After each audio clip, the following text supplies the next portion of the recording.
Welcome, Queen. Let's talk about how having it all together is actually a silent emergency because an emotional crisis doesn't always look like falling apart. Sometimes it looks like pushing through. And when you stick to the end, I'm going to share with you some best practices that you can use to assist those who are going through a trying time in their life to let them know that there is another alternative and they don't have to take their lives. So here it is. There's a certain kind of silence that, especially during the holidays, people can tend to sit with and no one knows. And no one often talks about it. It's the kind of silence where a house or a room may be full with laughter and cheer, but there's a person who is in the room and it appears they're present, but they're actually far from where they are. And there are times where there may be someone who is actually physically absent, but they're not absent because they want to be. They're absent because they just don't know how to handle the heaviness of life. And in that state, there are times where people feel the best thing that they can do is isolate themselves. And while there may be an expectation that people should be joyous, especially during special celebrations or special times of the year, again, that is not the case for everyone. And so they can feel as though they are forced to have joy, even though they have no joy in their soul, where they are forced to fake strength that they don't even really have. And many of you know, especially if you are a football fan, in particular a Dallas Cowboy football fan, that very recently we saw Marshawn take his own life. Someone who appeared that he had it all. He had fame. He had the money. He had notoriety. He had his name in lights on Sunday nights. And still, with all that he had, it wasn't enough. This man, clearly a beloved man, who had influence and talent, still internally was at conflict within himself. Inside, he was carrying something that many people maybe never even knew he was struggling with. And those closest to him, although they may have saw it, they were not able to help him through it. And so today, I want to talk about that. Not the headlines, not the police chase, not who he was as a celebrity, but specifically, I want to talk about the pressure that Black men feel to present an image that everything is okay, even though they may be in crisis within. I want to talk to you as a woman, as someone who may have brothers, uncles, men in your life that you truly care about and love and want to be there to support. Because while we can love them deeply, we may not know how to best support them. And we may not know how to often see their pain because they may never speak about it. So today, let's talk about it. So here's the first thing, ladies. Often Black men can feel, and sometimes us too, but today the focus is on them. They can feel like their value is in their ability to be strong. It's in their strength. And here's the thing. That can leave them feeling like they always have to hold it together.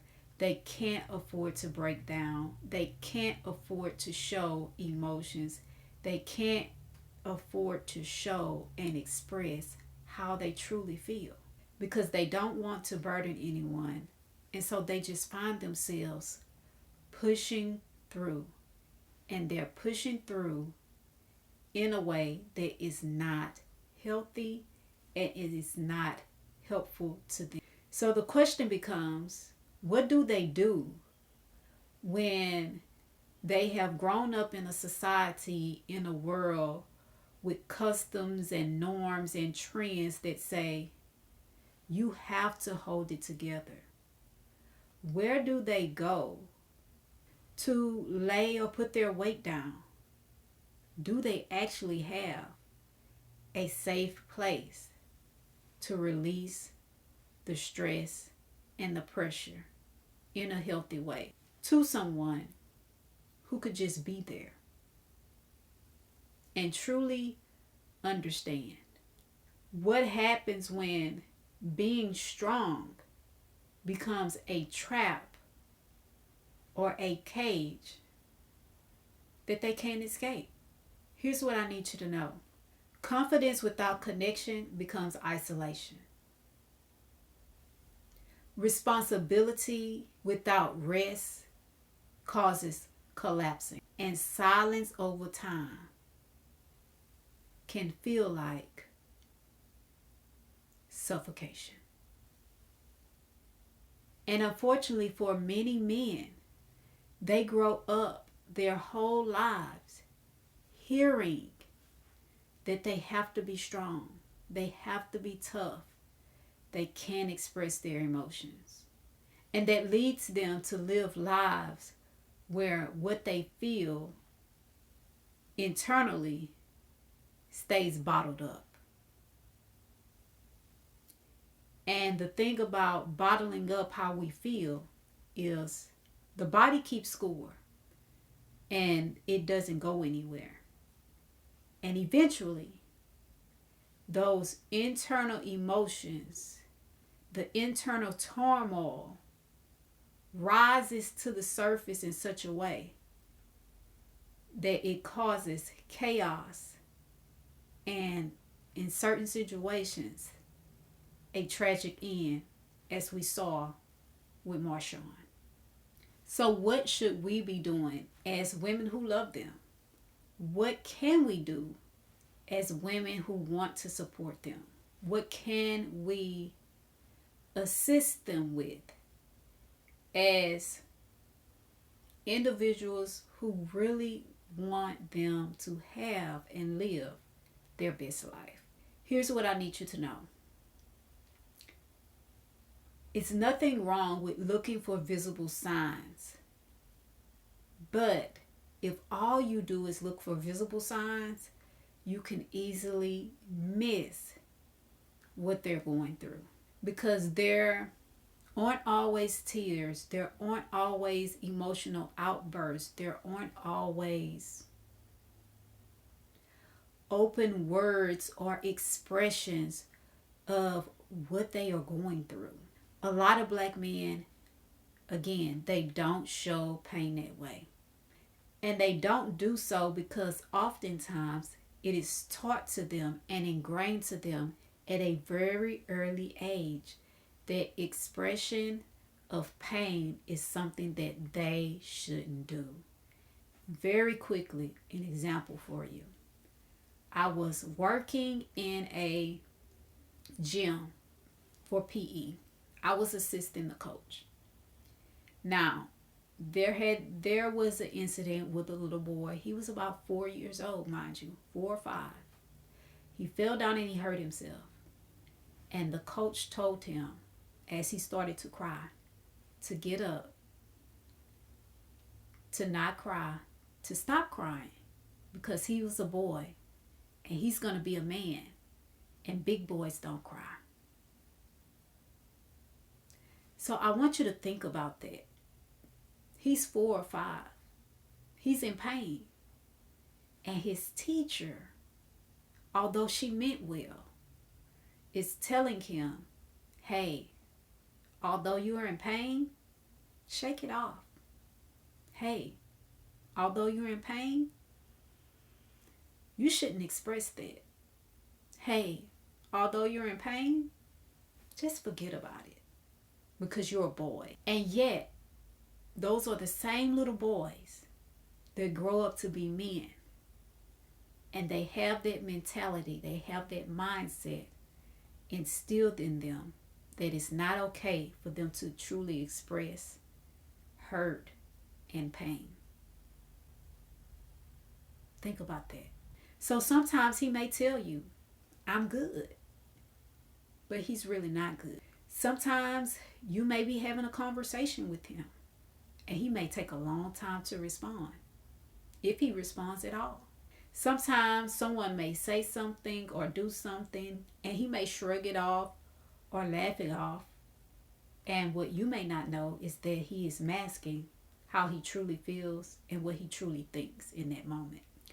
There may be times where he only addresses and talks about surface level situations, surface level wins. There's no depth to what he says or the conversations that you have. And sometimes he may say to you, you know what? I just need some space. I'm really tired.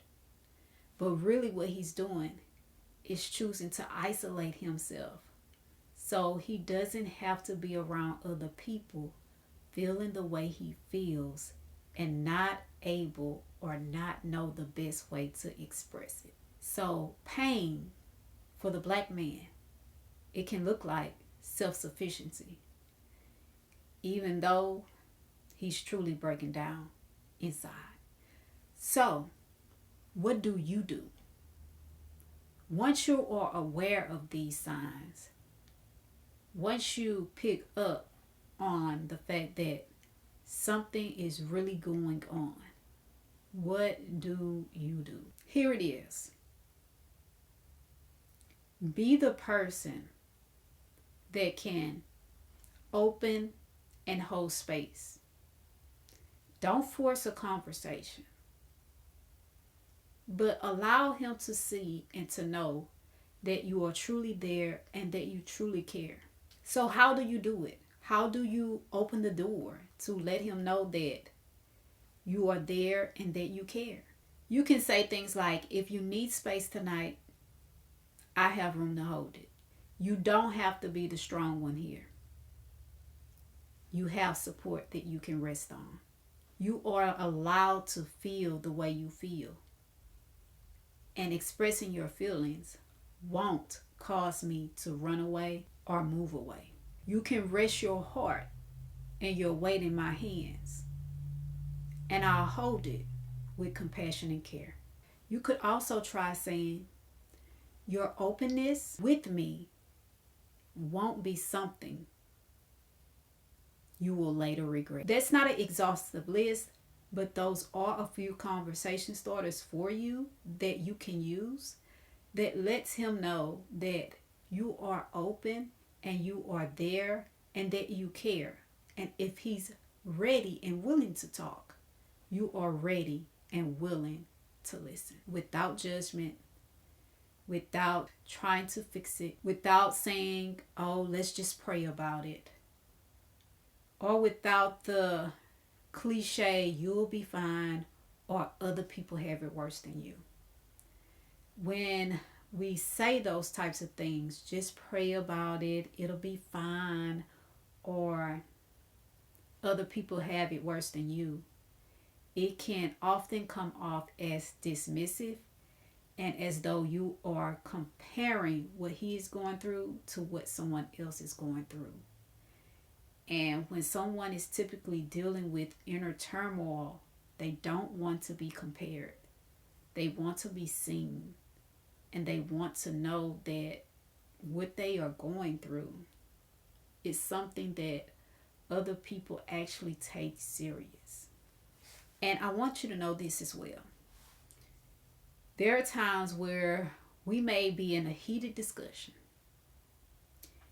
And in that moment, we may have things that he has shared with us. Please don't use that as a moment to weaponize what he shared. Because if you do, he won't ever share with you like that again. So my coach often says, when your words weigh your words. So again, think about that too. Because you don't want your words to be the catalyst that causes him to pull the trigger. To say life isn't worth living. Now, if you find yourself watching this and you are the one who is struggling, you are the one who feels weighed down by life, if you find yourself saying, I just don't know if I can go on another day, another moment,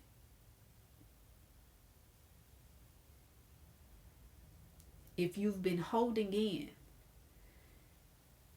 things that have been tearing you up and eating you up inside, I want you to know your humanity is not a problem. Your emotions, they're not a flaw. You deserve the space and the empathy to truly share what is on your heart and on your mind. And there is space for you. You don't have to suffer in silence. Take a breath. Breathe in. Hold it for 3 seconds. Then just let it out slowly.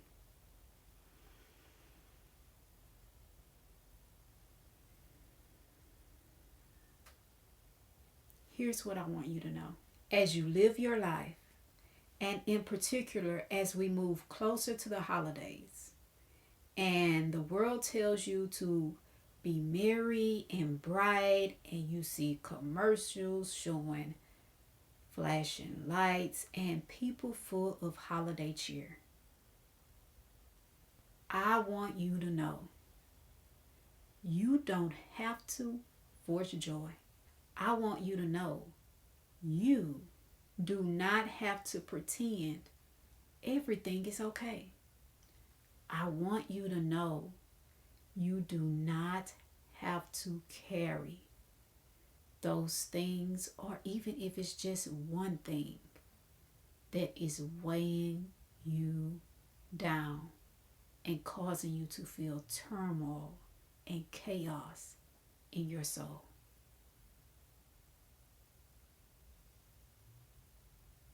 You don't have to do it alone. Sometimes the most courageous thing you can do is to simply speak your truth about where you truly are.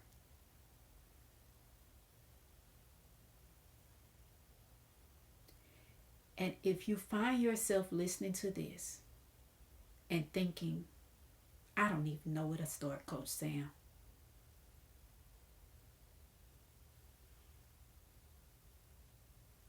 And I don't even know who I can say that to. That's a safe person.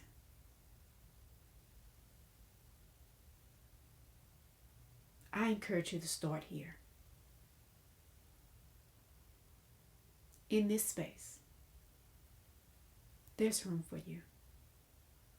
Right now, I see you.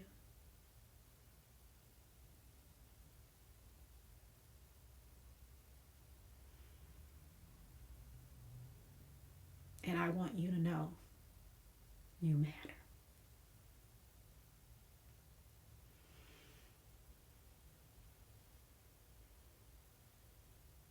And your life matters.